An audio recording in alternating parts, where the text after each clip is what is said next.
రాష్ట్రపతి పరిశీలనలో BC bill అట. రాష్ట్ర ప్రభుత్వం బీసీలకు 42% సంబంధించినటువంటి బిల్లును అసెంబ్లీలో ఆమోదించి కేంద్రానికి పంపినటువంటి తరుణంలో అవి ఎక్కడున్నాయి? కేంద్ర ప్రభుత్వం ఉన్నటువంటి ఆ రాష్ట్రపతి పరిశీలనలో ఉన్నట్టుగా కేంద్ర ప్రభుత్వం నిన్న ఈటల రాజేందర్ గారు అడిగినటువంటి ఒక ప్రశ్నకు సమాధానంగా చెప్పడం జరిగింది కేంద్ర మంత్రి. సో ఏనాడైనా ఇక్కడ చూడండి, ఒకటి గమనించండి, ఈటల రాజేందర్ బీసీ బిడ్డ కాబట్టి ఆయనే అది కాంగ్రెస్ పార్టీ సంబంధించిన బిల్ అయినప్పటికీ కూడా పార్లమెంట్లో మాట్లాడిండు. ఓకే, సో ఇప్పుడు కాంగ్రెస్ పార్టీకి సంబంధించినటువంటి 8 మంది ఎంపీలు ఉన్నారు. ఏనాడైనా ఇన్నిసార్లు పార్లమెంట్ సెషన్ జరిగితే ఒక్కసారన్నా ఈ బీసీ బిల్లు ఏమైనాయి, ఏ స్టేటస్లో ఉంది అనే విషయం అడిగినరా? ఎందుకు అడగరు వీళ్ళంటే వీళ్ళందరూ కూడా బీసీ ద్రోహులు. సో ఈరోజు నికార్స్ అయినటువంటి నిజమైనటువంటి బిడ్డ ఈటల రాజేందర్ బీసీ బిడ్డ కాబట్టి అడగలిగిండు. సో వేరే వాళ్ళు అడుగుతారా? వేరే వాళ్ళు అడిగి ధైర్యం చేసిరా? కాంగ్రెస్ పార్టీ ధైర్యం చేసిందా? చేయదు. సో కాంగ్రెస్ పార్టీ బిల్లు పెట్టి ఏమైనా పోరాటం చేసినా అంటే ఏమీ లేదు, అంత ఏదో అంబక్ చేసిరు తప్ప ఏం లేదు అక్కడ. సో ఇలాంటి లీడర్లు కదా తెలంగాణ సమాజానికి కావాల్సింది, ఇలాంటి వాళ్ళు కదా బీసీ సమాజానికి కావాల్సింది. పార్లమెంట్లో అడిగి ఆ ఇన్ఫర్మేషన్ తెలుసుకునే ప్రయత్నం చేసిండు. రాజకీయంగా బీసీలకు 42% రిజర్వేషన్లు కల్పించాలని కాంగ్రెస్ ప్రభుత్వం అసెంబ్లీలో ఆమోదించి 2 బిల్లులను కేంద్రం ఆమోదం కోసం పంపించినటువంటి విషయం తెలిసిందే. కేంద్రం నుంచి ఇంతవరకు ఎటువంటి సమాధానం లేదు. తాజాగా బీసీ బిల్ల స్టేటస్ పై మల్కాజ్గిరి ఎంపీ ఈటల రాజేందర్ పార్లమెంట్ లో అడిగిన ప్రశ్నకు గాను రాష్ట్రపతి పరిశీలనలో బీసీ రిజర్వేషన్ బిల్లులు ఉన్నాయని కేంద్ర మంత్రి బిఎల్ వర్మ సమాధానం ఇచ్చారు.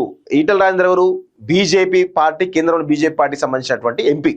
ఆయనే ఈ కాంగ్రెస్ పార్టీ పంపినటువంటి బిల్లుల పైన స్టేటస్ అంటే ఏ దశలో ఉన్నాయి, ఎక్కడ ఉన్నాయి, అది ఆమోదం ఉందా లేదా అనేది కోణంలో అడిగిండు. అంటే ఏదైనా ప్రజల సమస్యల విషయంలో పార్టీలు పక్కన పెట్టాలి, ప్రభుత్వాలు పక్కన పెట్టాలి. ప్రజల వైపు నిలబడితే వాళ్ళు నిజాయితీ గల, నిబద్ధత గలటువంటి లీడర్లుగా ఎదుగుతారు. అలాంటి వ్యక్తులు ఈటల రాజేందర్ ఒకరు అనేది చాలా స్పష్టంగా చెప్పొచ్చు. సో ఒకసారి చూద్దాం ఏం మాట్లాడిండు ఏంది అనేది ఒకసారి క్లియర్ గా మనం చూసేటువంటి ప్రయత్నం అయితే చేద్దాం. తెలంగాణలో రాజకీయంగా కొన్ని నెలల పాటు తీవ్ర చర్చ జరిగినటువంటి బీసీ రిజర్వేషన్ అంశం ఎక్కడ నిలిచిపోయింది? ఇప్పుడు ఆ బిల్లు ఎక్కడ అయిపోయాయి?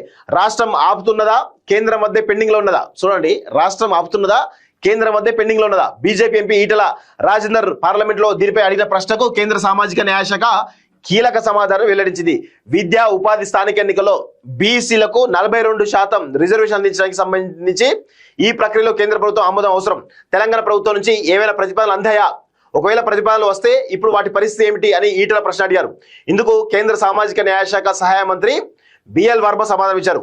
తెలంగాణ శాసనసభ కార్యదర్శి నుంచి బీసీ రిజర్వేషన్లకు సంబంధించి 2 బిల్లు అందాయని, ఆ బిల్లు ఇప్పుడు రాష్ట్రపతి వద్ద పెండింగ్ లో ఉన్నాయని తెలిపారు.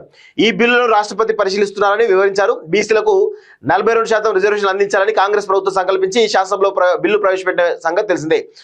ఆమోదించి ఆ బిల్లును కేంద్రానికి పంపారంటూ చూస్తున్నాం.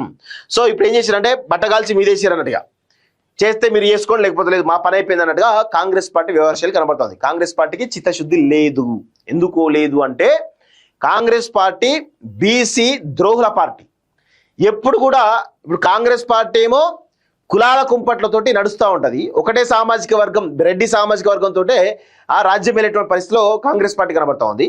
బీజేపీ ఏమో ఒక మత ముసులో ఉన్నటువంటి అదొక పార్టీ. అంటే ఈ 2 పార్టీలు కూడా దేశాన్ని సర్వనాశనం చేస్తూ ఉన్నాయి. కులాల కుంపట్లు పెట్టి, మతాల కుంపట్లు పెట్టి ప్రజలు డైవర్ట్ చేసే ప్రయత్నం చేస్తూ ఉన్నాయి. సో అందుకే మన దేశం ఇంకా కూడా డెవలప్ కాకుండా ఉన్న కారణం ఏంటంటే ఈ దుర్మార్గమైన పార్టీలు వీళ్ళ వల్లనే.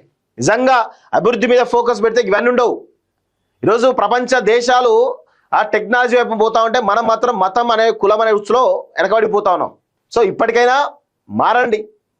ఆ కులాల కుంపట్లు కాకుండా ఈ విధంగా రాజ్యాధికారం దూరంగా ఉన్నటువంటి ఏవైతే శక్తులు ఉన్నాయో వాళ్ళని రాజ్యాధికారం దగ్గరేసే ప్రయత్నం చేయండి. చేస్తే బాగుంటుంది.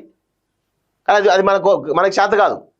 సో వాస్తవంగా ఈ విషయంలో ఈటల రాజేందర్ గారిని అభినందించాలి బీసీ సమాజం అంతా కూడా. ఎందుకంటే పార్లమెంట్లో కనీసం కాంగ్రెస్ వాళ్ళు పెట్టిన బిల్లు ఆ స్టేటస్ ఎక్కడ ఉందో కాంగ్రెస్ వాళ్ళు తెలుసుకోలేకపోయారు. కానీ కేంద్రంలో ఉన్నటువంటి భాగస్వామ్యం ఉన్నటువంటి ఎంపీ ఈటల రాజేందర్ తెలుసుకునే ప్రయత్నం చేస్తున్నా అంటే కొంత అప్రిషియేట్ చేయాలి మనం.